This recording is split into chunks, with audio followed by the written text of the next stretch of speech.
Saudara, ini surat Petrus ini adalah salah satu surat yang, atau mungkin surat yang paling gitu ya diperdebatkan authorship-nya di dalam hal ini. Tapi saya pikir kita nggak menarik kalau membahas di dalam bagian itu.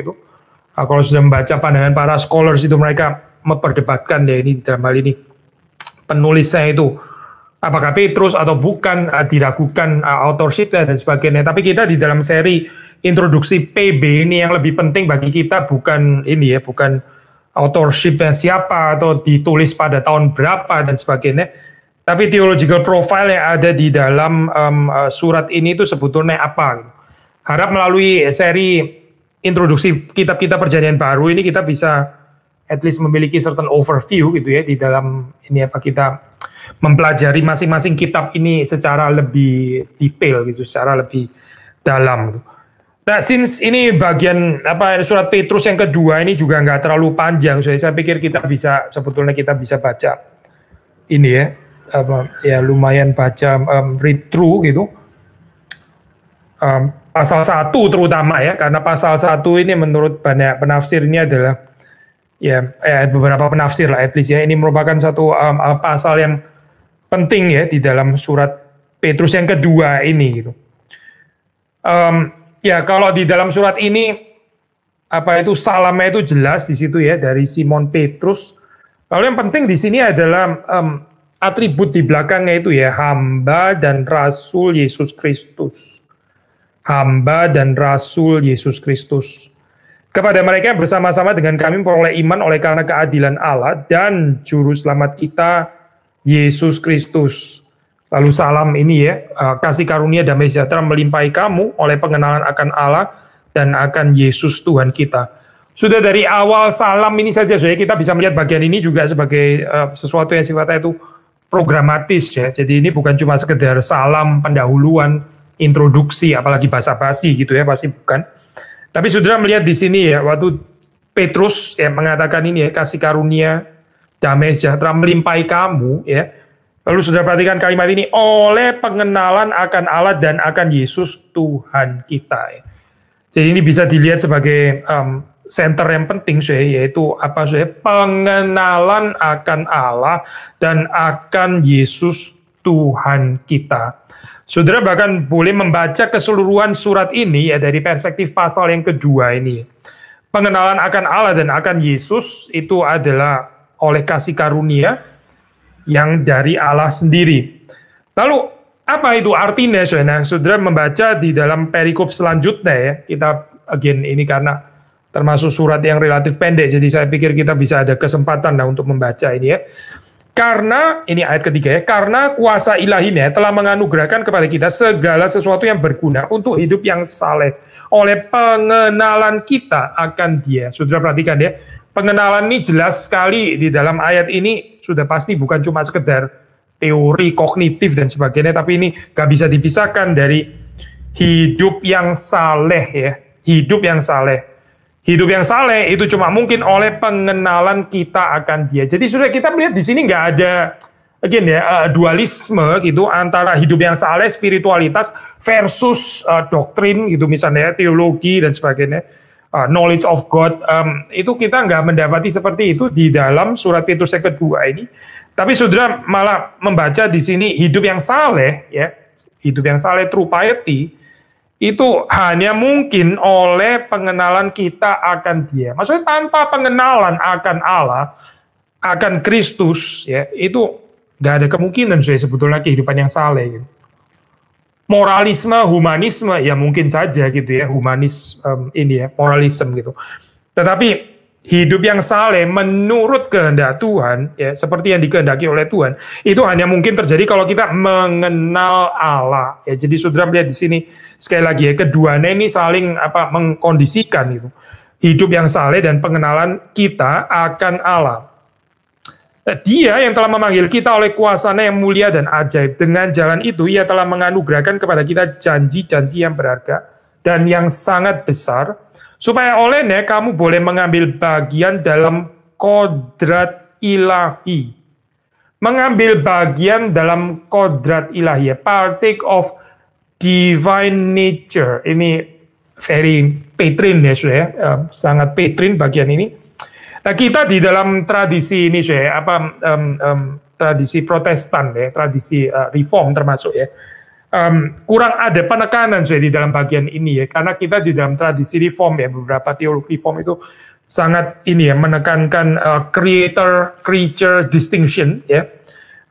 Perbedaan kualitatif ya, Allah itu pencipta, kita ini ciptaan ya, ini juga adalah ajaran Alkitab tentu saja ya.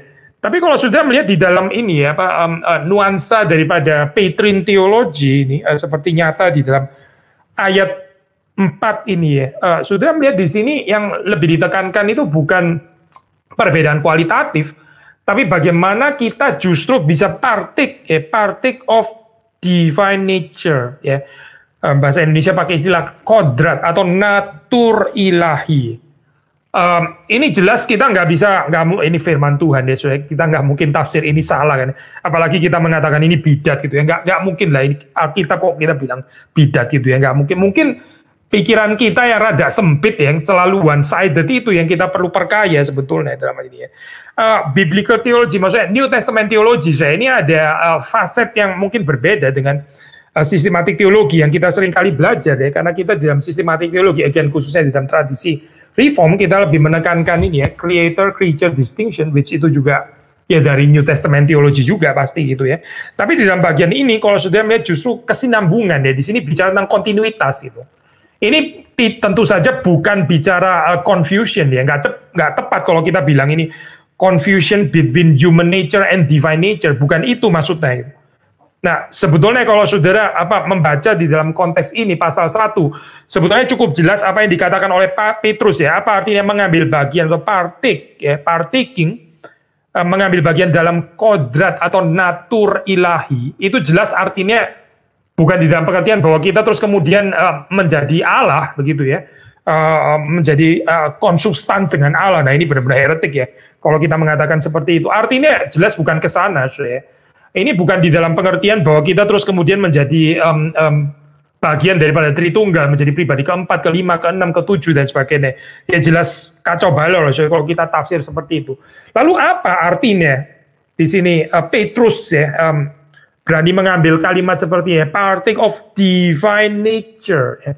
Divine nature. Nah, sebenarnya kalau kita, bahkan kalau kita mau menjelaskan secara sistematik teologi, sebetulnya kita juga masih bisa pakai penjelasan sistematik teologi, yaitu apa? Kita tahu atau kita belajar doktrin Allah, ya, kita tahu itu ada atribut-atribut atau sifat-sifat Allah yang dikomunikasikan pada makhluk ciptaan, ya.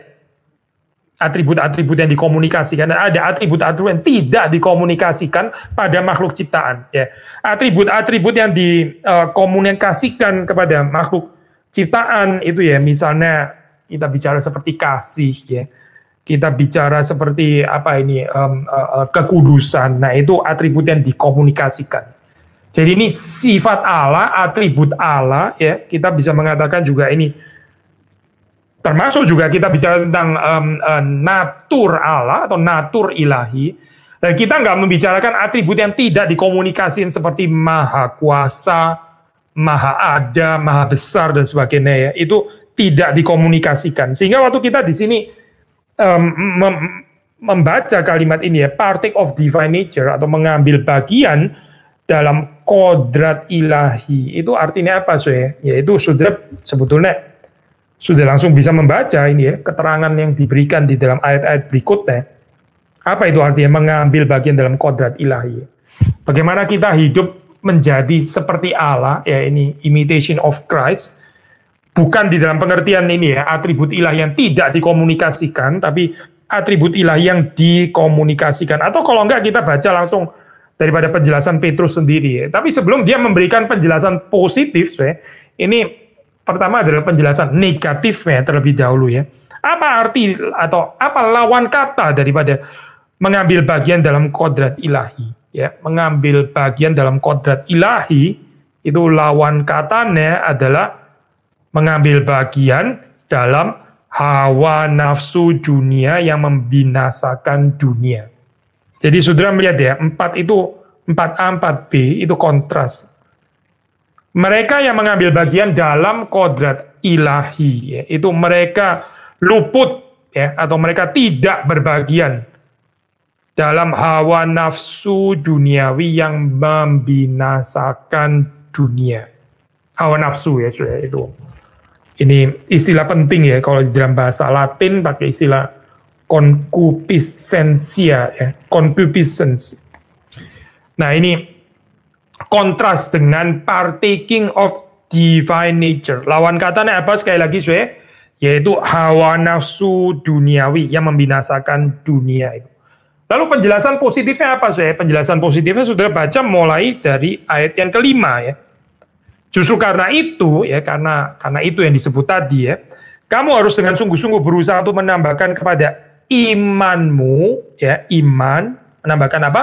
Kebajikan, kepada kebajikan pengetahuan, kepada pengetahuan penguasaan diri, kepada penguasaan diri ketekunan ya, kepada ketekunan kesalehan, dan kepada kesalehan kasih akan saudara-saudara, dan kepada kasih akan saudara-saudara kasih akan semua orang. Ini sudah penjelasannya. Apa artinya partaking of divine nature ya? Mengambil bagian dalam kodrat ilahi. Tidak lain tidak bukan adalah ya ini daftar dari kebajikan Kristen ya. Iman ya, kebajikan itu sendiri ya. Lalu terus kemudian pengetahuan, penguasaan diri, ketekunan, lalu kesalehan, kasih akan saudara-saudara, kasih akan semua orang ya. Nah, ini sudah yang dimaksud ya. Jadi ini penjelasan daripada surat Petrus sendiri ya. Apa itu artinya mengambil bagian dalam kodrat ilahi? Itu bukan di dalam pengertian seperti waktu manusia ingin menjadi seperti Allah yang dicatat di dalam Kejadian pasal 3 ya, bukan itu. Tapi bagaimana kehidupan yang dibangun atas janji Allah, dan inilah juga termasuk yang dijanjikan Allah. Apa saja? Kehidupan yang luput dari hawa nafsu duniawi, dan kehidupan yang dipenuhi dengan kebajikan-kebajikan Kristen atau kebajikan-kebajikan Kristiani, seperti yang dicatat di sini. Nah, kita nggak perlu mengerti ini ya, saudara. Kita nggak perlu mengerti atau memahami apa ini ya, rentetan Christian virtues ini dalam pengertian yang kaku secara sekuensial gitu. Dari sini baru mungkin yang berikutnya, dari kalau sudah punya 2 baru mungkin yang ketiga, lalu kalau ketiga dapat baru bergerak kepada yang keempat. Nggak harus dibaca di dalam pengertian itu, saya. Tapi ini merupakan satu paket ya, kita bisa mengatakan ya memang Petrus menulis ada urutannya, betul gitu ya, ada urutannya. Tapi ini bukan dimengerti secara apa ya namanya ya, ordo sekuensial yang sangat ketat, sehingga kita nggak mungkin sampai kepada yang paling terakhir kalau belum dapat yang sebelumnya begitu ya. Sama seperti perhaps satu perbandingan waktu kita membaca tentang buah roh yang ada di dalam Galatia ya. Itu kita dapat satu ya, kita dapat semuanya. Kita nggak mengatakan pembahasannya 9 rasa itu secara sekuensial kan ya. Kasih dulu baru dapat kasih, baru dapat sukacita, setelah sukacita baru mendapat damai sejahtera, dan terakhir baru dapat penguasaan diri. Kan kita nggak mengerti seperti itu ya. Demikian juga kita mengerti ini Christian virtues yang dibahas di sini oleh Petrus di dalam surat yang kedua ini bukan di dalam pengertian sekuensial yang ketat seperti itu ya, tapi bagaimana di dalam kehidupan kita ya, ini adalah sesuatu yang dijanjikan di dalam Kristus. Inilah yang dimaksud juga dengan kehidupan yang saleh. Inilah juga yang dimaksud dengan pengenalan akan Allah, pengenalan akan Yesus. Apa sih? Ya ini sangat konkret ya, yaitu waktu di dalam kehidupan kita ini dipenuhi oleh iman, kebajikan, pengetahuan, penguasaan diri, ketekunan, kesalehan, kasih akan saudara-saudara, dan kasih akan semua orang. Saudara, kalau kita bertumbuh, ya kita akan bertumbuh di dalam Christian virtues ini. Sekali lagi, ini tradisi Petrine ini mungkin memang kurang dapat penekanan ya, khususnya di dalam teologi reform gitu ya, karena teologi reform sangat menekankan ini ya, Pauline teologi gitu. Tapi kita waktu belajar firman Tuhan, waktu belajar kitab suci, kita harus dipenuhi oleh kelimpahan firman Tuhan dan bukan hanya oleh surat-surat Paulus saja kan ya.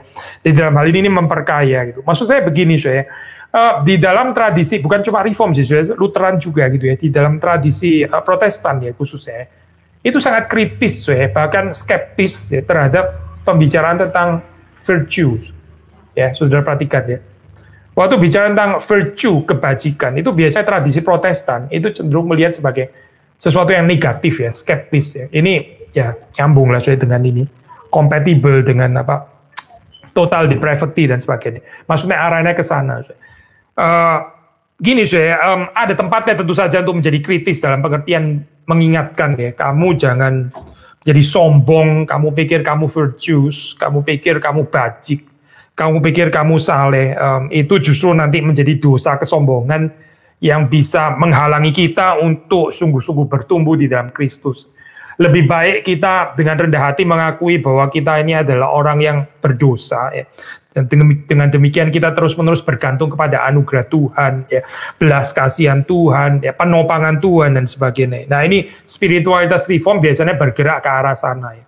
Tapi tentu saja bukan berarti ini ya apa itu virtue itu bukan berarti karena kita berpikir karena dari perspektif teologi anugerah, lalu bukan berarti terus kemudian ini ya Pak Christian virtues atau kebajikan Kristen ini menjadi sesuatu yang sama sekali nggak mungkin ada pada kita ya. Kalau itu menjadi sama sekali yang nggak mungkin ada pada kita ya, Petrus nggak akan menulis ini ya Pak ayat-ayat ini pasti gitu. Nah memang saya di dalam tradisi reform saya ini kalau saya boleh ini kita bergerak antara pembahasan biblical teologi dan historical atau sistematik teologi ya supaya kita bisa mengerti apa ini ya perbedaan penekanannya gitu. Di dalam tradisi reform saya kita biasa nggak membicarakan virtue itu sebagai sesuatu yang di-acquire ya saudara, yang di-obtain ya, yang diperoleh ya. Itu orang reform, teologi reform ya, itu sangat-sangat kritis ya dengan istilah seperti ini ya. Karena waktu kita bicara tentang memperoleh ya, mendapatkan acquiring virtues itu nanti disalah mengerti sebagai seolah-olah ini adalah kekuatan kita sendiri gitu ya. Padahal kita ini nggak mampu dan kita perlu bergantung kepada anugerah Tuhan sepenuhnya. Tetapi saya mengusulkan sebetulnya di dalam spiritualitas reform kita bisa tetap memberikan tempat untuk ini ya Pak. Christian virtues ini yaitu tetap dengan menempatkan ini bukan tanpa perspektif teologi anugerah. Jangan lupa Petrus tadi di atas di dalam ayat keempat dia bicara tentang janji-janji yang berharga dan yang sangat besar. Janji-janji ya berarti ini sesuatu yang diberikan oleh Allah, bukan sesuatu yang kita acquire. Ini bukan sesuatu yang kita obtain dengan kekuatan kita sendiri, tapi ini yang kita peroleh ya, kalau mau tetap pakai istilah peroleh dari anugerah Tuhan ya, kasih karunia Tuhan. Jadi gak ada persoalan ya waktu kita membicarakan tentang pentingnya Christian virtues di sini ya. Ya harap saya kita nggak menjadi ini ya orang Kristen yang terus kemudian jadi one sided, berat sebelah karena kita total depravity terus jadi seperti kayak nggak ada tempat membicarakan tentang virtues, tentang apa kebajikan-kebajikan sama sekali karena menurut kita itu nanti membuat kita sombong dan sebagainya. Ya buktinya Petrus membicarakan tentang ini. Tapi Petrus juga jelas dia bukan di dalam pengertian ini ya Pak Surya, spirit Pelagian gitu misalnya, nggak cocok saya baca Petrus dari perspektif Pelagian itu kapan lagi gitu ya. Ini again kita membahas hari ini bergerak dari antara perspektif historical dan biblical ya. Tapi ini nggak perlu dibaca di dalam satu ketakutan ini spirit Pelagian gitu ya dalam waktu membicarakan tentang virtue, bukan karena apa saya? Karena Petrus membicarakan ini di dalam perspektif janji kok, perspektif janji Tuhan. Janji itu berarti sesuatu yang diberikan oleh Tuhan, bukan sesuatu yang kita acquire. Bukan sesuatu yang kita peroleh dengan kekuatan kita sendiri, ya itu bukan janji namanya. Nah, saudara kalau membaca misalnya di dalam tulisan Paulus misalnya di dalam surat Galatia yang kita sudah pernah bahas di situ istilah janji ya, Abraham janji ya kan dikontraskan dengan works of the law ya, ergonomu. Itu kontras dengan janji Allah. Maksudnya apa sih? Works of the law, ergonomu itu ya dari kita, gitu ya, dari kita. Sementara janji itu Allah yang memberikannya kepada kita. Dan di sini sebetulnya Petrus juga pakai istilah janji.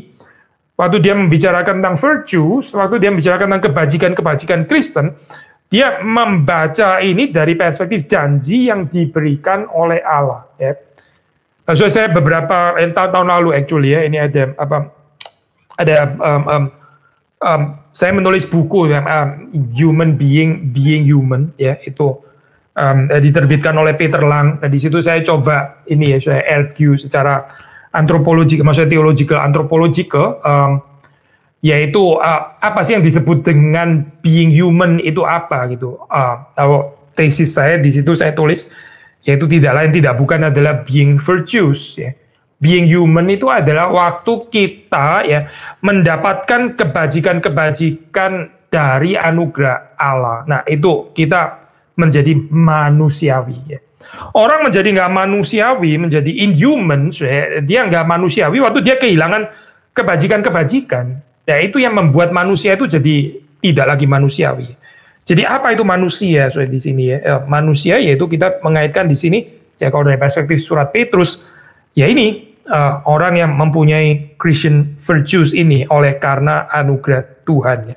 Inilah kesalehan yang sejati, kesalehan yang sesungguhnya. Ya, saudara perhatikan ya penekanan ini ya. Ini ada kaitan dengan karakter Kristen, ini ada kaitan dengan spiritual formation, dan ini nggak bisa digantikan hanya dengan aktivitas-aktivitas gerejawi gitu ya.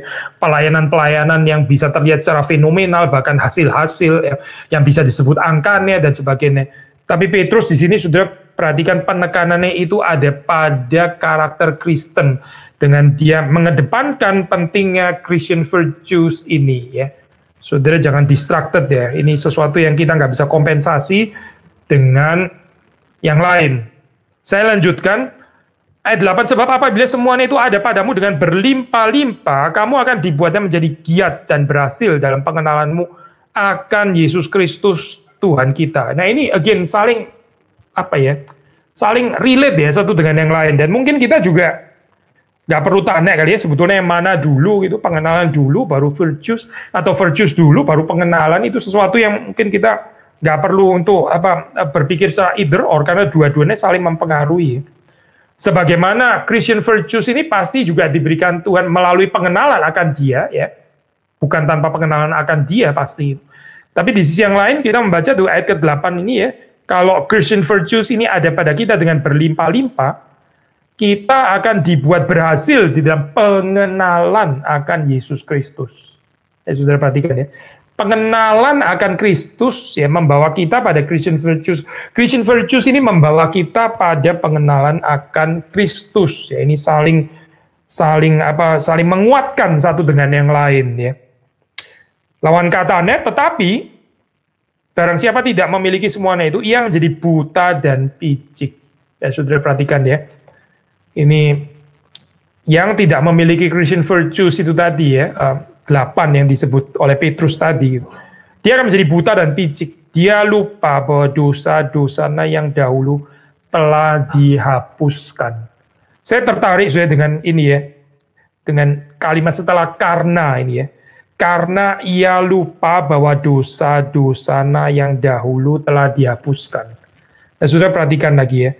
Ini jelas bahwa Petrus waktu dia membicarakan tentang Christian virtues, dia bukan sedang meninggalkan teologi anugerah. Karena apa sih? Karena di sini ayat 9 dia mengatakan dia dosa-dosanya itu sudah dihapuskan. Jelas ini bicara tentang pengampunan dosa, bicara tentang janji Tuhan, bicara tentang anugerah Tuhan kan, bicara tentang belas kasihan Tuhan. Kalau kita bicara tentang pengampunan dosa, sudah jelas ini bukan bicara tentang kebolehan kita, kehebatan kita, ya bicara tentang apa yang kita acquire, nggak nyambung kan, saya pastikan ya. Pengampunan dosa itu kita dihapuskan dosa. Nah ini kita bicara tentang pasif ya. Dosa kita dihapuskan. Siapa yang menghapuskan? Yang menghapuskan adalah Allah ya. Kristus yang menghapuskan dosa-dosa kita. Justru karena kita mengenal anugerah ini, ya, maka kita bertumbuh di dalam kebajikan-kebajikan Kristen. Jadi sekali lagi saya, tidak lain tidak bukan kebajikan-kebajikan Kristen itu adalah tanda, ya, tanda. Ini adalah tanda yang sejati dari orang yang dosa-dosanya itu diampuni. Kalau saudara dan saya mengaku dosa-dosa kita diampuni, kita akan bertumbuh di dalam kebajikan-kebajikan Kristen. Kita bukan diampuni dosanya karena kita bertumbuh di dalam kebajikan Kristen, bukan itu ya, sekali lagi ya. Kita diampuni dosa itu semata-mata karena kebaikan Kristus, kebenaran Kristus, belas kasihan Kristus. Semuanya itu di dalam Kristus, oleh Kristus. Tetapi orang yang sungguh-sungguh dosanya itu dihapuskan, diampuni. Dia tidak berhenti bertumbuh ya di dalam kebajikan-kebajikan Kristen yang tadi Petrus mengatakan nih di dalam ayat-ayat sebelumnya. Bahkan ya, ini menarik ya, saudara. Ini Petrus pakai istilah yang dinamis, bukan pakai istilah yang statis gitu. Begini, ada banyak konsep yang sebetulnya kalau kita baca ya dari Petrine Theology, ini kita merasa seperti kayak apa ya, ini bukan jargon atau bukan vocabulary, bahkan mungkin juga bukan konsep yang seringkali kita dapati di dalam teologi reformatoris gitu ya. Tapi kita percaya ini adalah pengayaan saya di dalam hal ini ya. Waktu kita belajar biblical teologi, kita mesti bisa apa ya ini ya, memperkaya tradisi teologi kita sendiri gitu ya. Kalau ada yang misalnya, kok ini nggak pernah dibicarakan ya di dalam tradisi teologi kita gitu ya, tradisi teologi saya, ya nggak apa-apa juga, saya biarlah tradisi teologi kita yang diperkaya gitu, bukan kita yang lalu menjadikan ayat-ayat di dalam firman Tuhan ini jadi cocok dengan tradisi teologi kita. Kalau kayak gini tradisi jadi di atasnya kitab suci dong berarti, saya ini menyangkali komitmen ini dong, komitmen reformatoris berarti kan ya. Kalau kita mengatakan kitab suci itu di atas tradisi, maka ya biarlah kitab suci itu memperkaya termasuk tradisi teologi kita. Kalaupun di dalam tradisi teologi kita ya bagian seperti ini, seperti kayak kurang dibahas, tapi ternyata ada pasal seperti ini di dalam biblical theology. Pasal apa lagi saya tadi kita bilang itu ya, Christian virtues. Nah sekarang sudah perhatikan di dalam ayat yang ke-10 ya, di situ dikatakan karena itu ya saudara-saudaraku, berusahalah sungguh-sungguh supaya panggilan dan pilihanmu makin teguh. Pilihanmu makin teguh. Nah ini kita jarang kan ya saya membicarakan seperti ini ya. Kita biasa bicara tentang pilihan, ya pilihan nggak berubah. Itu kan sudah dilakukan Tuhan di dalam kekekalan. Again, Pauline theology gitu ya. Memilih kita ya sebelum dunia dijadikan. Nggak ada perubahan gitu ya. Itu sudah pasti akan terjadi seperti itu ya. Kedaulatan Tuhan itu sesuatu yang pasti. Bukan sesuatu yang berubah-ubah seperti kayak kehendak manusia. Ini jelas sekali sudah di dalam Pauline theology. Tapi Petrus di sini justru mengambil aspek dinamis ya. Aspek dinamis ya. Ini sesuatu yang kita hayati secara subjektif ya di dalam hal ini ya. Personal gitu. Menjadikan pilihan kita itu makin teguh ya. Ini bukan dari sisi Tuhan ya saya maksudnya, dari sisi kita. Dari sisi Tuhan ya pasti nggak ada perubahan ya, nggak mungkin ada perubahan. Tetapi dari sisi saudara dan saya, nah ini kita perlu ya menghayati kalimat-kalimat seperti ini. Nah, kita nggak perlu mengoreksi Petrus di dalam misalnya mengatakan pilihan kok makin teguh. Ya nggak ada lah, pilihan yaitu pilihan, nggak ada menjadi makin teguh. Pilihan yaitu sudah kalau dipilih ya sudah dipilih, nggak dipilih ya nggak dipilih. Nggak ada namanya pilihan makin dipilih makin teguh. Ya nggak ada lah itu gitu misalnya ya. Tapi kita jadi kayak seperti mengoreksi kitab suci berdasarkan tradisi teologi kita dong berarti. Kalau kita sekali lagi saya mengikuti spirit reformatoris ya, kita justru bagaimana memperkaya tradisi teologi kita yang juga nggak sempurna itu ya. Alkitab itu yang sempurna, saudara. Biarkan yang sempurna itu memperkaya yang kurang sempurna di dalam hal ini. Nah, saudara perhatikan ya, kalimat ini adalah kalimat yang indah. Justru waktu kita menghayati doktrin pilihan ya sekalipun, itu kita diberikan tempat untuk menghayati ini dari perspektif manusia. Dan dari perspektif manusia, saudara, itu panggilan dan pilihan kita itu makin teguh. Kapan saya? Waktu kita berusaha sungguh-sungguh. Berusaha sungguh-sungguh apa? Yaitu tadi loh, mengingat bahwa dosa kita itu diampuni, sudah diampuni, dihapuskan. Dan karena itu terus kemudian kita bertumbuh di dalam Christian virtues tadi. Orang yang bertumbuh di dalam kebajikan-kebajikan Kristen, itu menjadikan pilihannya itu makin teguh. Ya. Dia semakin ada keyakinan bahwa dia itu sungguh-sungguh dipanggil Tuhan dan dia dipilih oleh Tuhan. Nah, Petrus memberikan tempat ya saya untuk menghayati doktrin pilihan itu dari perspektif subjektif seperti ini. Jadi saya percaya saya kita pasti membutuhkan Pauline theology, sudah pasti kita membutuhkan Pauline theology. Tapi kita percaya juga kita membutuhkan Petrine theology. Dan kalaupun ini seperti ada voice yang berbeda dengan yang biasa ditekankan di dalam Pauline theology, kita nggak perlu gusar. Kita juga nggak perlu menjadikan Petrine theology menjadi Pauline, nggak ada gunanya seperti itu. Nanti kita malah kehilangan kekayaan kitab suci lagi ya. Tapi biarlah ya ini berbicara dari dirinya sendiri gitu. Again, Kalau ini bukan sesuatu yang biasa kita bicarakan dalam tradisi teologi kita, ya biarlah tradisi teologi kita diperkaya dengan pasal-pasal seperti ini, aspek-aspek seperti ini. Ternyata kita bisa menghayati doktrin pilihan itu secara subjektif ya, kalau menurut Petrine teologi, menjadikan pilihan kita itu makin teguh. Sebab jikalau kamu melakukannya, saya lanjutkan ayat 10 ya, kamu tidak akan pernah tersandung. Nah ini sangat pastoral theological kan saudara ya, pastoral theological. Maksudnya apa sih? The fact bahwa kita seringkali di dalam kehidupan ini ya, seringkali tersandung oleh apa sih, tingkah lakunya orang Kristen yang lain, atau pendeta gitu ya, atau pemimpin gereja, atau ya bahkan tersandung dengan orang-orang Kristen lah pada umumnya gitu misalnya. Kenapa ya orang menjadi tersandung? Kalau menurut Petrus ya, karena dia lupa bahwa dosa-dosanya itu dihapuskan, dan karena dia lupa dosa-dosanya dihapuskan, maka dia berhenti bertumbuh di dalam apa sih? Di dalam kebajikan-kebajikan Kristen itu. Orang yang bertumbuh di dalam kebajikan-kebajikan Kristen yang dikatakan di dalam ayat tadi gitu ya, ini 8 ini ya, ini kesalehan, pengenalan akan Allah ya, ini pada dasarnya dia gak akan tersandung katanya Petrus ini. Jadi sekali lagi kalau kita tersandung, ini kecewa, kecewa, terluka dan sebagainya gitu. Itu apa sih karena kita terlalu idealis, atau karena kita apa sih gak realistis, atau apa sih karena memang orang lain dasarnya terlalu jahat sampai kita tersandung, atau apa ya? Kalau menurut Petrus sekali lagi ya, kalau kita bertumbuh di dalam kebajikan-kebajikan Kristen, dia mengatakan kita tidak akan pernah tersandung. Kita tidak akan pernah tersandung. Orang yang tersandung itu tersandung terus-menerus. Ini tersandung di gereja, itu tersandung. Gereja lain pergi ke gereja, tersandung lagi. Ini orang anak-anak gitu, yang nggak bertumbuh kehidupannya. Terus-menerus tersandung dari orang lain. Dia nggak punya kedewasaan untuk melihat bahwa dia sendiri juga sebetulnya menjadi sandungan bagi orang lain. Oh, tapi itu dia nggak peduli. Gitu. Dia pedulinya adalah bagaimana dia tersandung terhadap orang lain. Apakah dia menyandung orang lain, bagi dia non-issue. Gitu.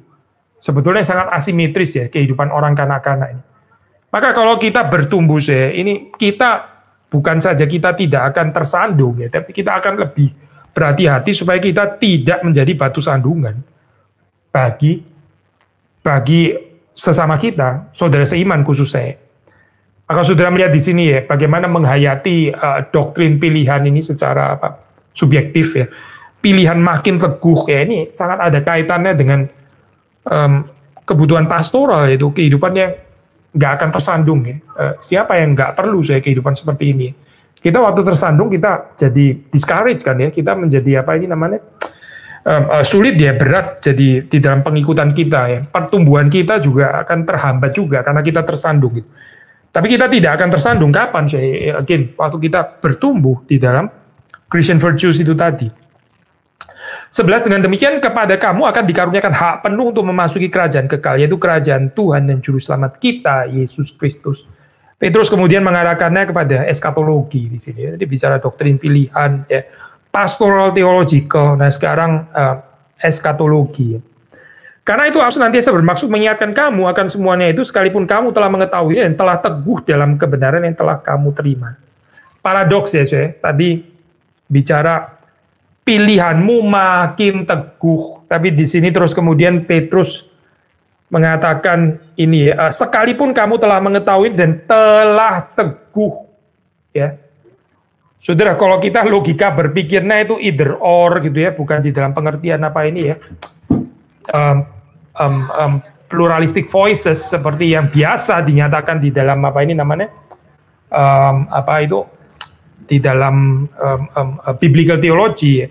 Kita akan kesulitan sendiri, kita anggap ini firman Tuhan kok seperti kayak banyak kontradiksinya. Kalau dikatakan di sini telah teguh, ya yang tadi itu menjadi makin teguh, ya itu apa maksudnya? Orang yang telah teguh ya nggak makin teguh, yang makin teguh ya berarti dia belum teguh gitu ya. Akhirnya kita ribet sendiri dengan logika kita yang sombong gitu ya, dengan logika kita yang sok kritis. Mari kita belajar firman Tuhan dengan rendah hati ya. Kadang-kadang bisa ada kayak semacam apparent tension seperti ini ya. Indeed ini memang tension. Tapi ini bukan contradictive tension, ini perhaps dialectic creative tension ya. Ini termasuk salah satu bagian yang memang kita biasa jumpai di dalam kitab suci ya. Nah, orang yang nggak rendah hati akan langsung menuduh. Ini gimana sih? Tadi katanya ada makin, tapi di sini dibilang dia sudah teguh. Sudah teguh, makin teguh, tapi sudah teguh, tapi bisa makin teguh. Orang yang makin teguh ya sebetulnya belum teguh, karena itu bisa menjadi makin teguh. Tapi kalau telah teguh di sini, kenapa tadi dibilang makin teguh, dan supaya akhirnya ribet sendiri kan, saya ribet sendiri. Gak ada gunanya saya membaca kitab suci seperti ini. Lebih baik kita menerima tension ini secara dialektis ya, secara apa ini, kreatif ya. Masing-masing ini ada tempatnya. Dan ini ada penghiburan saya. Kayak ke-12 di sini ya. Waktu Petrus mengatakan, aku senantiasa bermaksud mengikatkan kamu akan semuanya itu. Sekalipun kamu telah mengetahuinya dan telah teguh dalam kebenaran yang telah kamu terima. Maksudnya apa saya? Maksudnya ini pendekatan pastoral. Petrus itu mempercayai mereka. Dia bukan pikiran negatif. Saya coba ganti ya. Seandainya misalnya gini. Ini misalnya, nanti saudara bisa lebih memahami. Karena itu, aku senantiasa bermaksud mengingatkan kamu akan semuanya itu. Karena apa? Karena kamu itu memang dasarnya suka lupa. Gitu. Karena kamu itu nggak becus teologinya, misalnya begitu kan ya. Nyambung juga kan saudara. Sekali lagi ya. Karena itu aku senantiasa bermaksud mengingatkan kamu. Hai para pelupa, gitu misalnya. Tapi Petrus nggak bicara itu loh saya. Petrus nggak mempermalukan jemaatnya gitu ya, nggak mempermalukan jemaat yang dituju di dalam suratnya ini, tidak gitu. Dia mengatakan, aku senantiasa bermaksud mengingatkan kamu, sekalipun kamu telah mengetahuinya dan telah teguh dalam kebenaran yang telah kamu terima. Spiritnya berbeda ya, saudara. Dan ini juga bukan munafik ya, dia bilang kalimat ini ya. Maksudnya dia rhetorically correct gitu ya. Bilang aja mereka telah teguh, sebetulnya si Petrus tahu kalau mereka nggak teguh sama sekali. Nah kalau gitu itu namanya bohong, saya bukan. Petrus nggak sedang berbohong di sini ya. Tapi dia betul-betul ini ya, encouraging gitu. Dia ada kepercayaan. Nah ini penting sekali ya, saudara. Waktu kita melakukan penggembalaan di gereja dan sebagainya, saudara mendapati kesalahan, kekurangan ya. Saudara bisa mendekatinya itu dengan kepercayaan dan cinta kasih seperti Petrus di sini ya. Again, Petrus nggak bilang, aku senantiasa bermaksud mengingatkan kamu, senantiasa, selalu mengingatkan kamu. Karena kamu bolak-balik lupa terus, dikasih tahu lupa lagi. Makanya aku senantiasa bermaksud mengingatkan. Bukan itu, saya. Petrus nggak bicara itu hamba Tuhan yang nggak sabar namanya. Hamba Tuhan pemarah. Itu adalah hamba Tuhan yang kurang ada ketekunan, kurang ada compassion, kurang ada belas kasihan dan sebagainya. Tapi saudara perhatikan dalam ayat ke-12 di sini ya. Dia senantiasa bermaksud mengingatkan jemaatnya, sekalipun ya jemaat yang dilayani telah mengetahui ini dan telah teguh di dalam kebenaran yang telah mereka terima.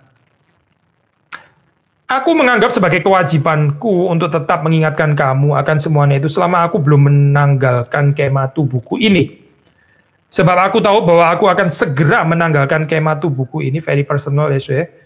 Petrus sadar bahwa dia nggak lama lagi, dia berada di dalam dunia ini. Sebagaimana yang telah kuberitahukan kepadaku oleh Yesus Kristus, diberitahukan kepadaku oleh Yesus Kristus Tuhan kita. Tetapi aku akan berusaha, supaya juga sesudah kepergianku itu, kamu selalu mengingat semuanya itu. Ya, ada nuansa sentimental di sini ya, tapi ini bukan sentimental cengeng. Dan ini sudah jelas sentimental bukan demi Petrus sendiri ya. Saya nggak tahu saudara itu di dalam bahasa Jawa itu orang istilah ada istilah nelongso ya.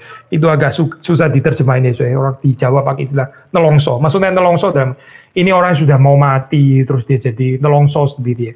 Jadi kasihan-kasihan sendiri nanti kalau saya sudah nggak ada lagi. Akhirnya dia nangis-nangis sendiri gitu ya. So, dia nangis-nangis kan dia nangisin siapa? Dia nangisin dirinya sendiri akan mati. Nah itu namanya nelongso. Saya kalau orang Jawa bilang itu namanya nelongso. Ini orang yang jadi self pity gitu ya. Ini Petrus bukan loh, bukan saya. Petrus bukan menjadi sentimental karena dirinya sendiri. Sebab aku tahu bahwa aku akan segera meninggalkan kemah tubuh. Bukan itu, saya bukan gitu. Petrus nggak sedang main drama Korea lah di sini ya, bukan gitu. Bukan itu. Tapi ini dikatakan ya, despite ada certain, let's say, sentimentalisme ya, katakanlah ada. Tapi ini demi mereka, bukan demi Petrus. Petrus nggak sedang mengasihani diri sendiri, ngalup ya, again pakai bahasa Jawa, saya nggak ketemu saya bahasa Indonesianya apa gitu ya. Jadi apa, mulai self-centered, kasihan sendiri kepada dirinya, bukan itu, tapi ini dikatakannya demi mereka ya.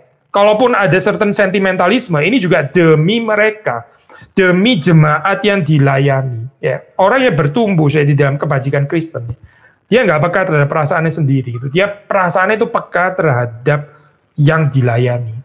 Saudara perhatikan ya, orang yang bertumbuh di dalam kebajikan-kebajikan Kristen, dia bukan peka terhadap dirinya sendiri, perasaannya gitu, tapi dia peka terhadap yang dia layani. Lalu kita masuk ke dalam perikop berikutnya, sebab kami tidak mengikuti dongeng-dongeng isapan jempol manusia ketika kami memberitahukan kepadamu kuasa dan kedatangan Tuhan kita, Yesus Kristus sebagai Raja, tetapi kami adalah saksi mata dari kebesarannya. Kami menyaksikan bagaimana ia menerima kehormatan dan kemuliaan dari Allah Bapa ketika datang kepadanya suara dari Yang Maha Mulia yang mengatakan, inilah anak yang kukasihi, kepadanya lah aku berkenan. Suara itu kami dengar datang dari sorga ketika kami bersama-sama dengan dia di atas gunung yang kudus. Nah, ini menunjuk kepada peristiwa transfigurasi itu ya, yang dicatat dalam kitab Injil. Nah, ini berarti pembicaraan ya, di sini Petrus sebetulnya sedang apa sih? Ini adalah kesaksian yang otoritatif ya, otoritatif. 19, dengan demikian kami makin diteguhkan oleh firman yang telah disampaikan oleh para nabi. Alangkah baiknya kalau kamu memperhatikannya sama seperti memperhatikan pelita yang bercahaya di tempat yang gelap sampai fajar menyingsing dan bintang timur terbit bersinar di dalam hatimu. Yang terutama harus kamu ketahui ialah bahwa nubuat-nubuat dalam kitab suci tidak boleh ditafsirkan menurut kehendak sendiri. Tidak boleh ditafsirkan menurut kehendak sendiri. Sebab tidak pernah nubuat dihasilkan oleh kehendak manusia, tetapi oleh dorongan Roh Kudus orang-orang berbicara atas nama Allah. Saudara perhatikan deh, ini ada apa ini penafsir ya, yang maksudnya mereka di dalam apa ini early scholarship dari surat Petrus yang kedua ini ya. Lalu mereka berpendapat ini pandangan klasik, tapi sekarang ya sudah mulai pudar lah saya ini apa. Gambaran ini ya, dianggap seperti kayak apa ini surat 2 Petrus ini semacam apa ini ya, istilah yang dipakai ini adalah very clear ya, atau ini adalah the clearest witness of early Catholicism katanya ya.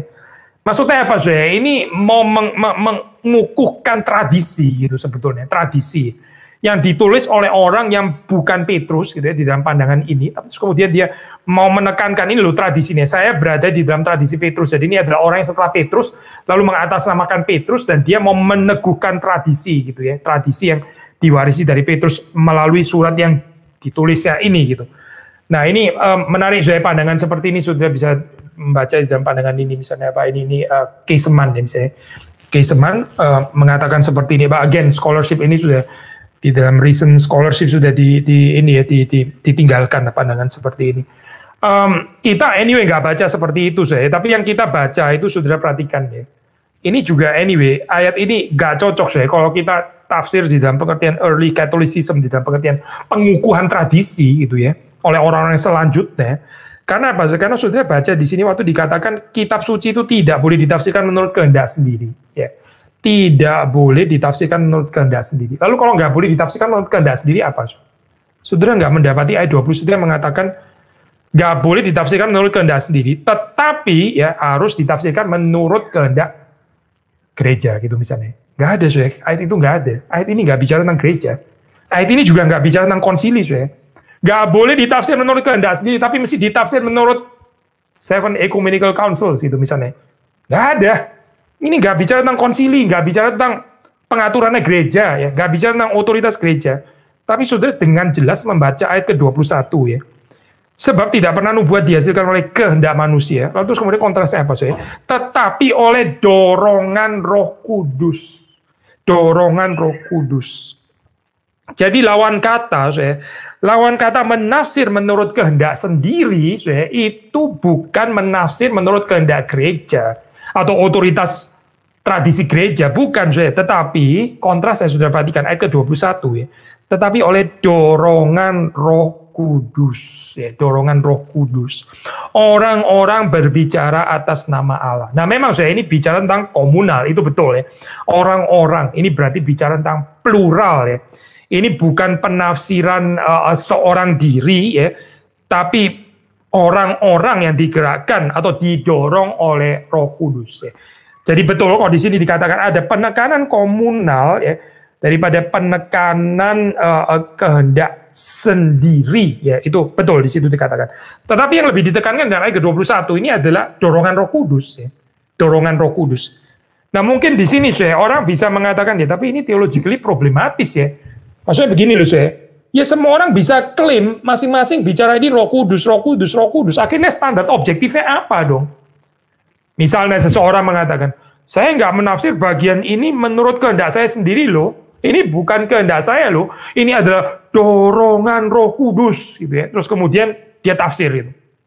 Ya, dia sudah bilang dorongan Roh Kudus. Jadi bagaimana? Berarti nggak boleh ada yang melawan lagi. Karena dia sudah klaim ini dorongan Roh Kudus gitu misalnya ya. Nah tentu saja tidak. Ini bukan untuk dipermainkan seperti ini ya. Karena Roh Kudus yang asli itu nggak bisa ditipu seperti ini ya. Kita nggak bisa melakukan pemfitnaan seperti ini. Kita bilang ini adalah Roh Kudus, tapi ternyata bukan Roh Kudus, ya kita akan dihakimi oleh Tuhan. Lalu bagaimana saya ini ya Pak, kalimat ini? Tetapi oleh Roh Kudus itu maksudnya apa saya di sini? Ini saya ini satu iman yang sederhana ya. Roh Kudus itu kalau dia benar-benar ada dan dia itu maha kuasa, dia sanggup ya untuk membawa saudara dan saya untuk mengerti kehendak ilahi, penafsiran atau nubuat yang berasal darinya dan bukan dari kita. Maksudnya begini saya, gini saya, kesulitannya seperti tadi kita bilang ya, kita bisa jatuh kepada agnostisisme ya di dalam pengertian waktu kita bicara tentang pneumatologi Roh Kudus. Ya, semua orang bicara dia Roh Kudus, ini juga bilang Roh Kudus, yang itu bilang Roh Kudus. Semua bilang masing-masing Roh Kudus. Yang mana yang Roh Kudus begitu kan ya? Akhirnya kita susah kayak gini ya. Yang benar yaitu kita memang mesti skeptis terhadap semua pembicaraan orang bilang Roh Kudus, Roh Kudus. Sudahlah kayaknya semuanya salah gitu misalnya. Kita akhirnya jatuh kepada agnostisisme gitu ya. Agnostisisme, pneumatological agnostisism ini. Ya itu bukan solusinya, saya bukan gitu. Solusi kita sebenarnya sederhana, yaitu kalau Roh Kudus itu betul-betul ada dan indit kita percaya memang dia betul-betul ada dan dia maha kuasa dan indit kita percaya memang dia maha kuasa, maka dia sanggup ya untuk memimpin orang-orang pilihannya itu untuk masuk ke dalam penafsiran yang berasal daripadanya dan bukan dari kehendak kita sendiri. Kalau salah bagaimana saya? Kalau salah, Roh Kudus itu sanggup untuk mengoreksi kita. Jadi iman kita saya ini adalah iman kepada Allah sendiri. Kita bukan beriman kepada presisi penafsiran kita, saya presisi penafsiran kok diimani, saya objek iman itu selalu Allah, itu nggak pernah kesalahan kita, nggak pernah kehebatan kita, presisi teologis kita, ya atau yang lain-lain. Objek iman itu selalu adalah Allah sendiri. Maka kalau kita ini, saya kalau kita mau keluar daripada skeptisisme, agnostisisme tadi ya, ketakutan semua orang juga ngaku Roh Kudus, semua gereja bilang penafsirannya dari Roh Kudus gitu misalnya. Lalu bagaimana? Kita percaya dengan iman yang sederhana bahwa Roh Kudus yang asli, yang sesungguhnya, itu sanggup untuk membawa kita kepada penafsiran yang benar. Ya, kalau kita nggak percaya ini, kita akan jatuh kepada ya relativisme lah, pasti gitu. Kita akan jatuh kepada relativisme dalam pengertian apa? Ya itu kan menurut lu, enggak lo ini dari Roh Kudus, ya menurut lu itu dari Roh Kudus gitu kan ya. Tapi still itu menurut lu gitu kan ya. Tapi yang saya bilang sendiri juga menurut gua juga sih sebetulnya gitu kan ya, menurut gua. Jadi semuanya itu ya bias pribadi gitu ya, ini bias subjektif. Nggak menarik ini ya Pak, teologi yang merayakan hal seperti ini. Ya of course kita bukan mau jatuh kepada absolutisme dengan mengabsolutkan penafsiran kita sendiri, bukan ya. Tapi kita harus ya di dalam hal ini memutlakan kesanggupan Roh Kudus ya. Sekali lagi ya saya, ada beda saya memutlakan penafsiran saya pribadi ya dengan saya memutlakan kesanggupan Roh Kudus untuk menafsir dan memberitahukannya kepada kita. Itu dua hal yang berbeda. Saya. Yang salah itu adalah memutlakan pendapat pribadi, memutlakan teologi pribadi, memutlakkan tafsiran pribadi. Nah, ini bermasalah tentu saja gitu. Tapi kalau kita percaya mutlak bahwa Roh Kudus itu sanggup dan maha kuasa untuk menyatakan kehendaknya, nah itu bukan sesuatu yang salah. Kita percaya mutlak seperti itu bukan sesuatu yang salah. Kalau kita nggak ada ini, malah kita akan jatuh kepada ya relativisme. Ya, ini adalah pasal 1, yang tadi kita mengatakan mungkin arguably adalah pasal yang let's say paling penting ya. Lalu kalau kita membaca di dalam pasal berikutnya, pasal 2 ya, pasal 3 ya, ada beberapa hal yang juga kita bisa highlights ya, beberapa gitu. Misalnya yang penting di situ adalah ada ini ya, ditematisasi ya, tentang kedatangan kembali Kristus ya, kedatangan kembali Kristus. Nah, ini sedikit mirip seperti kayak di dalam Injil Lukas ya. Jadi Injil Lukas itu kan mengoreksi ya pandangan pandangan tentang eskatologi yang keliru ya, itu Yesus segera datang, dimengerti istilah segera itu ya berarti segera itu ya mungkin 1-2 minggu lagi lah, atau mungkin 1 bulan, 3 bulan, paling telat pokoknya tahun ini gitu misalnya, itu namanya segera gitu ya. Tapi ternyata kok setelah puluhan tahun tetap nggak datang-datang dan sebagainya, ini apa-apaan, jangan-jangan lu buatannya keliru dan sebagainya. Nah, saudara tahu kita sudah pernah bahas Injil Lukas kan melakukan koreksi terhadap ini kan ya, konsep eskatologi yang keliru ya, konsep immediate return of Christ itu dikoreksi oleh Injil Lukas. Nah, demikian juga saudara membaca di sini Petrus juga punya alasannya ya, waktu saudara mengatakan di situ ya kok Tuhan itu seperti kayak tidak datang-datang ya, ini nubuat palsu atau bagaimana? Nah, saudara membaca ini dalam pasal yang ketiga ya, bukan dalam pasal yang kedua ya, pasal yang ketiga. Saudara kalau membaca di dalam ayat ke-9, saudara di situ mendapati alasannya Tuhan tidak lalai menepati janjinya. Ya. Kedatangan pun itu juga adalah janji Tuhan, dan Tuhan tidak lalai menepati janjinya. Sekalipun ada orang yang menganggapnya sebagai kelalaian, sekian orang lagi dunia modern mengatakan ini bohong lah ini ya. Pengharapan eskatologi kayak begini ini sebenarnya bohong lah, nggak ada lah itu kedatangan lagi. Itu cuma rekonstruksi daripada atau imajinasi daripada orang-orang percaya di dalam ini abad pertama gitu misalnya ya. Ada juga orang-orang yang mengatakan seperti itu. Tapi di sini dikatakan Tuhan sebetulnya tidak lalai. Tetapi terus kemudian kalau dia tidak lalai lalu apa? Nah, sudah perhatikan alasannya menurut 2 Petrus, tetapi ia sabar terhadap kamu. Ia sabar terhadap kamu. Karena ia menghendaki supaya jangan ada yang binasa, melainkan supaya semua orang berbalik dan bertobat. Karena ia menghendaki supaya jangan ada yang binasa, melainkan supaya semua orang berbalik dan bertobat. Nah, saudara, di dalam bagian ini ya, kita maksudnya Petrus nggak membicarakan tentang sudah ada yang dipilih, ada yang nggak dipilih. Itu bukan teologi yang ditekankan di dalam bagian ini ya, tapi yang di sini ditekankan ini adalah free offer of the gospel ya. Tuhan menghendaki supaya semua orang berbalik dan bertobat, dan dia ya memberikan kesempatan. Dia tidak segera datang kembali. Itu maksudnya adalah penantian dari sisi Tuhan supaya orang itu bertobat. Sekali lagi saya, alasannya itu adalah kesabaran Tuhan ya. Kesabaran Tuhan. Itu long temper atau makrothumia ya, di dalam bahasa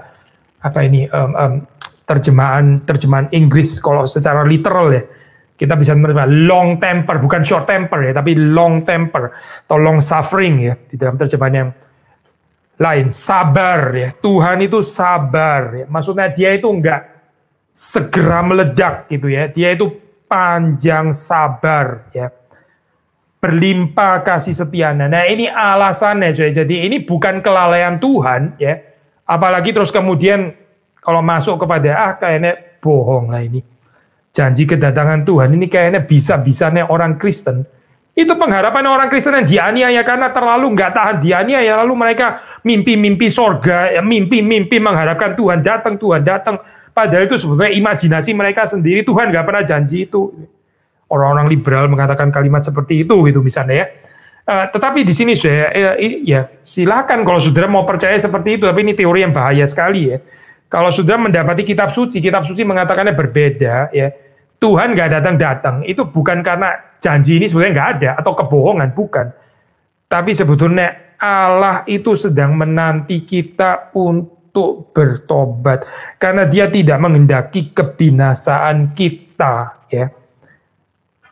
Tuhan menghendaki supaya semua orang berbalik dan bertobat. Nah ini kalau kita bicara dari perspektif sistematik teologi, ya, dari tradisi reform kita nggak harus ada kesulitan, ya, karena kita membicarakan tentang God's revealed will, kan ya. Kita membedakan God's revealed will dengan God's sovereign will, ya. God's sovereign will, nah di waktu kita bicara tentang God's sovereign will, kita bisa membicarakan tentang siapa yang dipilih, maksudnya ada pilihan, ya, ada reprobat dan sebagainya, itu dalam pengertian God's sovereign will. Tapi kalau kita bicara dari perspektif God's revealed will, ya sudah, nah ini kita bisa menempatkan ini, ayat ini, ya, Ia menghendaki supaya jangan ada yang binasa, melainkan supaya semua orang berbalik dan bertobat. Saudara perhatikan di dalam Perjanjian Lama juga ada dikatakan Tuhan itu dia nggak bersuka cita, dia nggak bersenang-senang, ya, terhadap kematian orang fasik. Ya. Tuhan itu nggak bersuka cita terhadap kebinasaan orang fasik. Nah ini adalah kalimat positif, ya. Kalau Tuhan nggak bersuka cita terhadap kebinasaan orang fasik, lalu apa? Yaitu Dia menghendaki supaya semua orang berbalik dan bertobat. Again, ini nggak bicara dari perspektif God's sovereign will, tapi bicara dari perspektif God's revealed will, ya. God's revealed will. Nah, again, sebetulnya kalau sudah belajar teologi reform baik-baik, ya, itu kita membicarakan bukan cuma God's sovereign will, tapi kita juga bicara God's revealed will. Orang yang cuma membicarakan tentang God's sovereign will terus-menerus, ya, nggak proporsional, ya. Terus bicara tentang kehendak kedaulatan Allah, kehendak kedaulatan Allah, kehendak kedaulatan Allah. Tapi dia nggak membicarakan secara seimbang kehendak Allah yang dinyatakan. Sebetulnya dia kurang reform, ya. Orang itu kurang reform sebetulnya gitu. Karena di dalam reform teologi, ya, kita ingin menampung, ya, dialectical tension yang ada di dalam biblical teologi ini. Jadi di dalam New Testament teologi, termasuk di dalam Old Testament juga, ada saatnya waktu bicara tentang kehendak ilahi, itu perspektifnya adalah kedaulatan, kehendak kedaulatan. Tapi di saat yang lain, ya, membicarakan kehendak ilahi, itu dari perspektif kehendak Allah yang dinyatakan. Allah menghendaki manusia yang berdosa itu percaya kepadanya. Nah ini adalah kehendak yang dinyatakan. Allah tidak bersukacita, ya, atas kematian kebinasaan orang fasik. Termasuk juga ayat yang kita baca pada hari ini, ya. Waktu di sini Petrus mengatakan, saya baca lagi, ya, kalimat ini, Tuhan tidak lalai menepati janjinya sekalipun ada orang yang menganggapnya sebagai kelalaian, tetapi Ia sabar terhadap kamu. Karena Ia menghendaki supaya jangan ada yang binasa, melainkan supaya semua orang berbalik dan bertobat. Ini bicara tentang panggilan universal, ya. Ini bicara tentang panggilan yang diserukan kepada semua orang. Panggilan ini diberikan kepada semua orang. Tuhan menghendaki supaya semua orang berbalik dan bertobat. Waktu Dia tidak segera datang kembali, ya, itu berarti Dia masih sabar menantikan pertobatan saudara dan saya. Nah ini jangan dipermainkan, ya. Ini kalimat seperti ini jangan dipermainkan. Kalau pinjam istilah Ibrani, ya, surat Ibrani yang kita sudah bahas, ya. Kalau kita mendengar suaranya hari ini, jangan mengeraskan hati kita. Terakhir, sudah ini kristologi, ya, di dalam 2 Petrus ini penting. Tadi kita mengatakan di pertama itu dimulai tentang Yesus Kristus, ya. Ini pengenalan akan Allah dan akan Yesus. Dan kalau sudah membaca di sini, di dalam penutup itu diakhiri dengan Yesus Kristus juga. Ayat 18, ya. Tetapi bertumbuhlah dalam kasih karunia dan dalam pengenalan akan Tuhan. Sekali lagi, ya. Sudah melihat di sini ada bingkai, ya. Jadi bagian depan bicara tentang pengenalan akan Tuhan, diakhiri juga dengan pengenalan akan Tuhan. Jadi sudah melihat sekali lagi, ya, pengenalan akan Tuhan menurut 2 Petrus ini betul-betul ini, ya, ini adalah framing, ya, ini frame gitu. Programatis, bukan cuma sekedar pendahuluan, tapi ini menjadi bingkai daripada keseluruhan surat ini. Sekali lagi, ya, tetapi bertumbuhlah dalam kasih karunia dan dalam pengenalan akan Tuhan dan Juru Selamat kita, Yesus Kristus, baginya kemuliaan sekarang dan sampai selama-lamanya. orang yang sungguh-sungguh mengenal Tuhan. Dia hidupnya itu dipenuhi oleh doksologi, ya. Dia memberi segala kemuliaan kepada Tuhan Yesus Kristus. Kiranya kehidupan saudara dan saya, kiranya kehidupan gereja kita, ya, gereja di mana kita beribadah, juga adalah kehidupan yang seperti ini, ya. Kehidupan yang memberi segala kemuliaan kepada Tuhan kita, Yesus Kristus. Tuhan memberkati saudara-saudari sekalian. Tuhan, kami bersyukur Engkau memberkati perenungan pada malam hari ini, dan di dalam keterbatasan kami, dalam keterbatasan hamba-Mu, menjelaskan kami berharap Roh-Mu yang kudus boleh terus bekerja dalam hati kami masing-masing, boleh mengingatkan kebenaran firman Tuhan ini dan menolong kami untuk mengaplikasikannya ketika kami taat, ketika kami boleh terus bertumbuh di dalam kasih karunia Tuhan, pengenalan kami akan Engkau yang membawa ke dalam kehidupan yang dipenuhi kebajikan-kebajikan Kristen. Terima kasih Tuhan, Engkau memberkati, terus memberkati kehidupan kami, dan kehidupan kami pun juga menjadi kehidupan yang menjadi berkat bagi orang-orang di sekitar kami. Demi Yesus Kristus kami berdoa, kami bersyukur. Amin.